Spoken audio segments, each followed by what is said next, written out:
Hey, it's Yay for Yarn, and today I'm going to show you how to crochet a knit look cowl.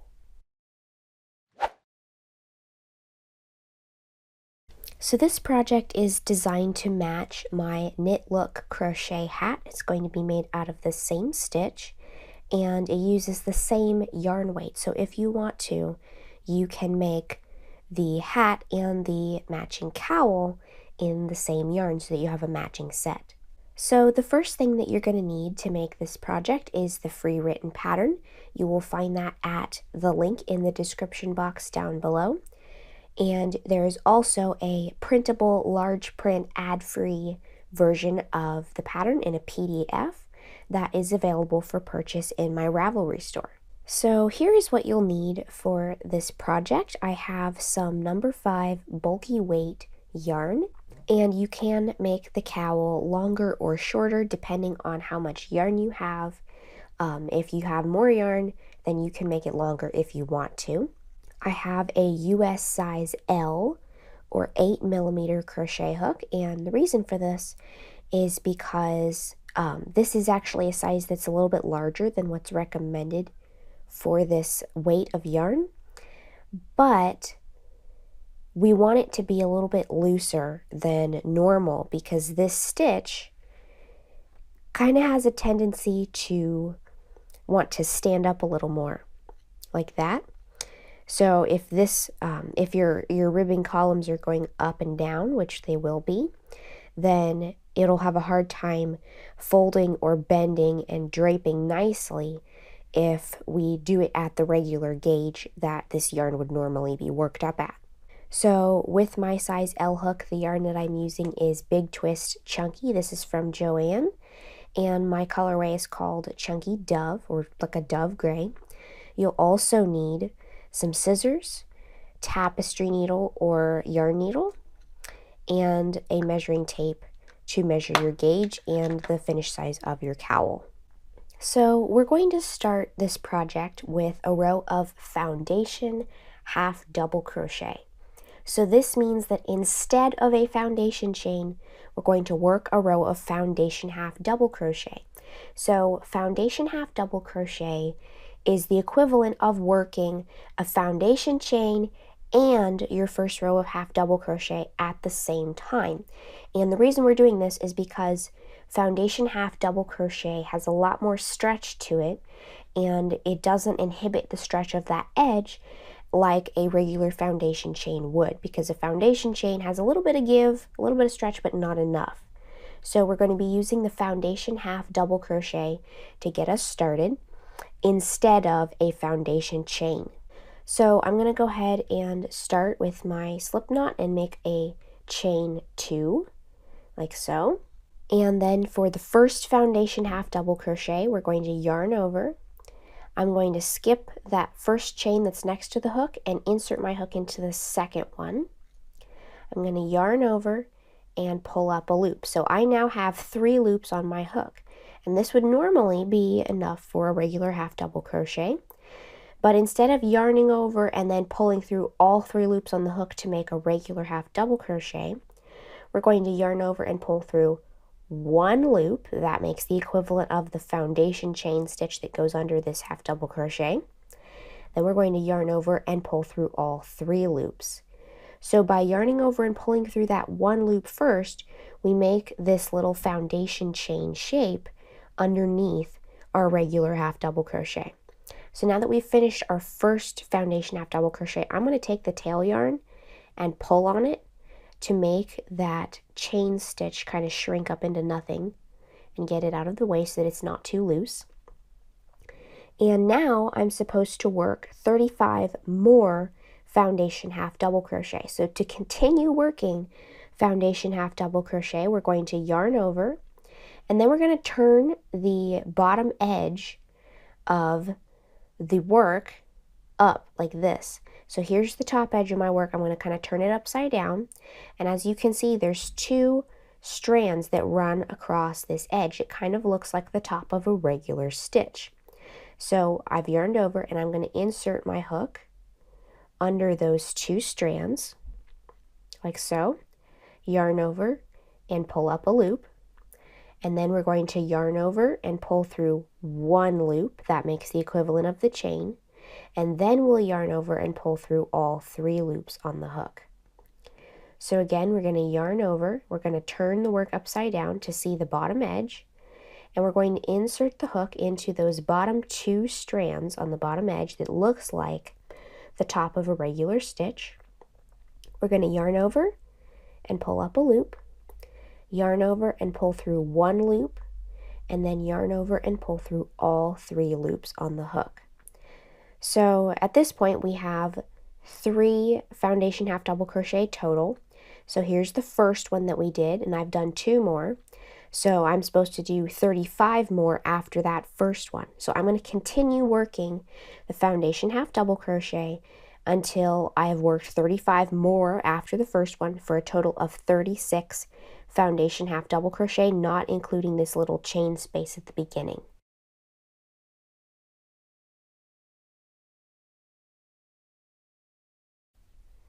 Alright, so there's my last foundation half double crochet, and I now have 36 stitches total, not including this little beginning chain space.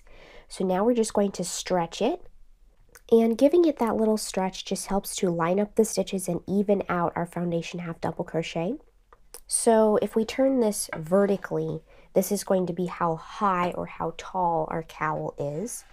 And if you want to make your cowl taller or shorter, this is when you would do it. And it doesn't really matter how many foundation half double crochet you make, because the stitch pattern we're using for this is a multiple of any number of stitches. So this pattern is also adaptable to other yarn weights.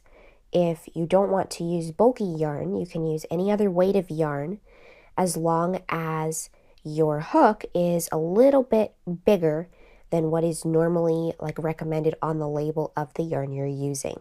So now we're going to work row 2, and for row 2 we're going to chain 2 and turn. And before you ask if you can use the chainless starting half double crochet in this pattern, the answer is yes. For simplicity's sake, I'm just going to use a turning chain to make sure that it is totally beginner friendly, but if you have seen my video on the chainless starting stitches, then you can absolutely replace the turning chain and that first stitch with a chainless starting half double crochet.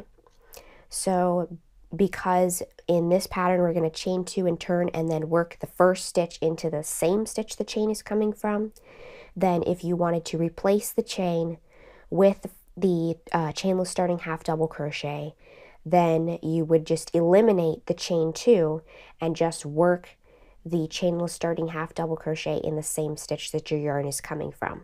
So I'm just going to use the turning chain for simplicity's sake for this pattern, and what we're going to do is work a ribbing half double crochet. So this is very much like a regular half double crochet. What changes is where we work it. So if you look at the top of this stitch, it looks like the top of a regular stitch. Just like that, we've got a front strand and a back strand, or a front loop and a back loop. And this is where we would normally insert the hook to work a half double crochet. But if we come down here to the front of our work, which is the back of the previous row, we have another horizontal strand right here. And so this is what we're going to be working into, is not the regular top 2 strands of the stitch, but this horizontal strand that's on the back of the stitch. And it's facing us as the front of the work, but it's actually on the back of the previous row. So I'm going to yarn over, and then I'm going to come down here and not insert into the top of the stitch, but come to the front side of the stitch and insert into that horizontal strand, yarn over, pull up a loop, yarn over, pull through all 3 loops on the hook. So the stitch itself is just like a regular half double crochet. All that changes is where we put it. So I have chained 2 and worked that rib half double crochet in the same stitch. And now I'm going to rib half double crochet in all the rest of the stitches all the way across. So I'm going to again yarn over, and instead of inserting into the top of the stitch, we're going to come down here and insert into this front strand that is on what's facing us as the front of the stitch, and then work our half double crochet in that strand. So again, I'm yarning over, not inserting into the top of the stitch, but inserting into this horizontal strand that's on the front of the stitch, and then working my half double crochet. So I'm going to continue working those rib half double crochets all the way across until I've worked into all of the regular stitches from the previous row.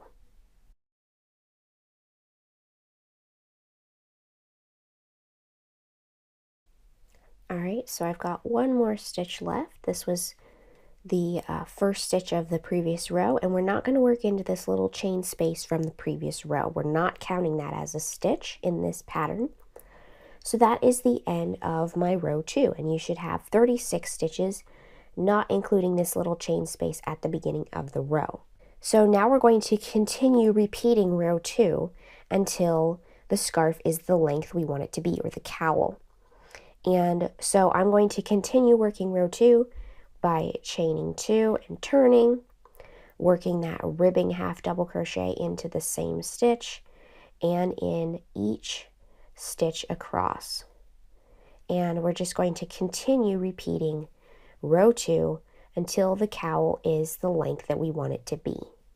Alright, so I have finished repeating row 2, and I have repeated it until my entire cowl is a total of 66 rows, and it is 36 inches long from the foundation half double crochet edge to the current edge. But you can change the length if you want. You can crochet any number of rows that you like, as long as in total you have an even number of rows. So I stopped at 66. I could have stopped at 64 or 68, but not 65 or 67. It needs to be an even number of rows total, including your row 1. So now what we're going to do is tie off. Now I still have a couple yards of yarn left, and this is plenty for the seaming, but not enough to do another 2 rows. So I'm going to go ahead and tie off and pull that tight to close it up and make sure that it doesn't come unraveled. And then we're going to seam our cowl up.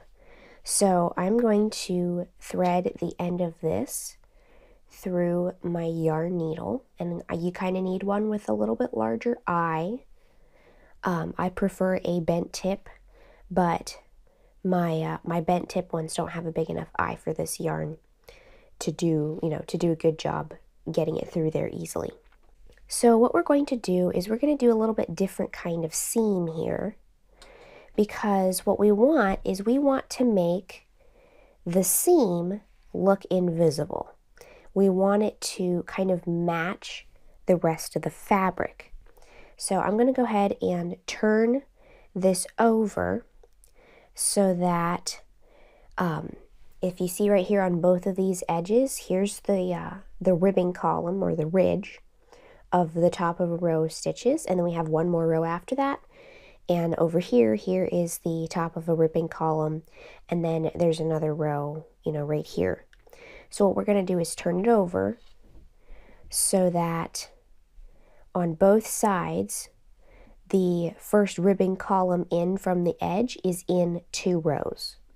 And that is because we're going to create another ribbing column that just kind of looks like the ones that we already have, by using a different way to sew this up. We're not just going to whip stitch this up and be done with it. You could if you wanted to, but I'm going to show you how you can do it so that it's totally seamless and it's not really that difficult.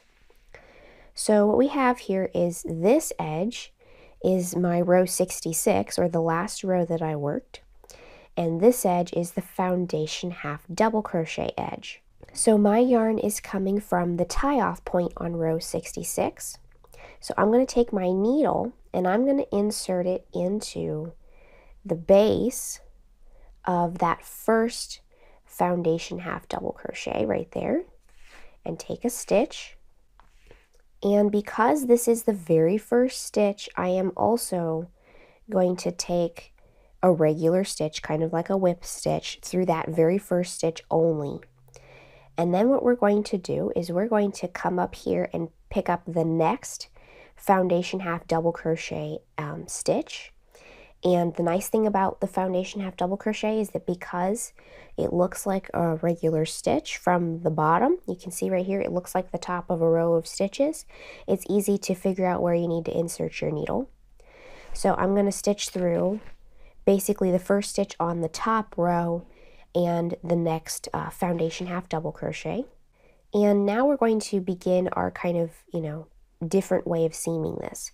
So what we're going to do is I'm going to turn this a little bit so that this top edge, or the top of my row 66, is above the bottom edge of the foundation half double crochet. So what we're going to do is I'm going to, we want this top edge of row 66 to kind of turn like that so that it will mimic all the other ribbing columns. So if we just whip stitch this together, then they will not turn upwards and they will be stitched through and you won't be able to see that.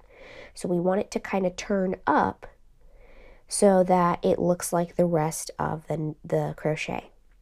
So what I'm going to do is, here's the stitch that I first just stitched through a minute ago on row 66. I'm going to come up through that same stitch and down through the next one. And that is how we're going to be stitching this together, is instead of, going around and around and around to whip stitch this together, we're going to do kind of a half of whip stitch and then half running stitch type of join here. So now for all following stitches, I'm going to insert my needle into the first foundation half double crochet, the next one I should say, that's right after the one we just went into. So I've inserted my needle into the first foundation half double crochet. Then I'm going to come up on the row 66 through the same stitch that I just came out of in the last stitch on this side, and then go back down through the next stitch. So my needle is going through the next foundation half double crochet. It's coming up through the last stitch we came out of on row 66 and then down through the next one. So when I go ahead and pull that through, you'll see how that kind of turns the top edge of those stitches on its side so that it faces up. So now we're going to do that again. I'm going to come over here to the foundation edge and pick up one of those foundation half double crochets. And then on my top edge from row 66, I'm going to insert my needle coming up through the stitch that I just came out of on the previous stitch, the previous pass, and then bring that needle back down through the next stitch and pull it through.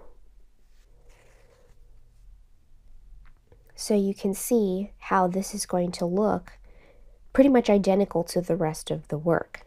So I'm going to continue on here. I want to go through the next foundation half double crochet and then come up on row 66 through the stitch that I just came out of on the previous pass, and then down through the next stitch from that same row and pull it through. And then I'll come on this side and go through, and when I go through the foundation half double crochets, I'm always going through them in the same direction as if we were doing a whip stitch, only we're only inserting that way on the foundation side and not on the top side. So I'm inserting from front to back through the foundation stitch, and then I'm coming up to the top edge and coming up through the stitch that I came out of previously on the previous pass, and then bringing the needle down through the next stitch, like so. So now I'm just going to continue stitching in this manner to seam this together all the way down till we get to this other edge. Alright, so I am down to basically the last stitch here. And what I want to do is, before I tie this off, I want to make sure that the ends are secure. So I'm going to take one last, kind of like a whip stitch, between the last two stitches to hold those two together securely. And then I'm just going to take a very, very small stitch, pick up like 1.5 strands of yarn over here, and then wrap the yarn around the needle to make a knot when I pull it through. And that will secure the end of my seam. And then what I'm going to do is I still have a couple yards of yarn left on my seaming yarn, and we don't need any of that. That's extra. So I'm going to just bring the needle closer and cut off some of that extra, so then I can just weave in this tail and this tail over here. Now I should mention that I did block my piece before I seamed it, and if you want to block it, which I highly recommend, then you need to do that before you seam it, because it's easier to block a flat piece than to block it after it's been seamed into a tube or a cowl. So I'm going to go ahead and weave in these two ends, but you can see how that our seam right here looks basically just like all the rest of these ribbing columns or ridges in the fabric.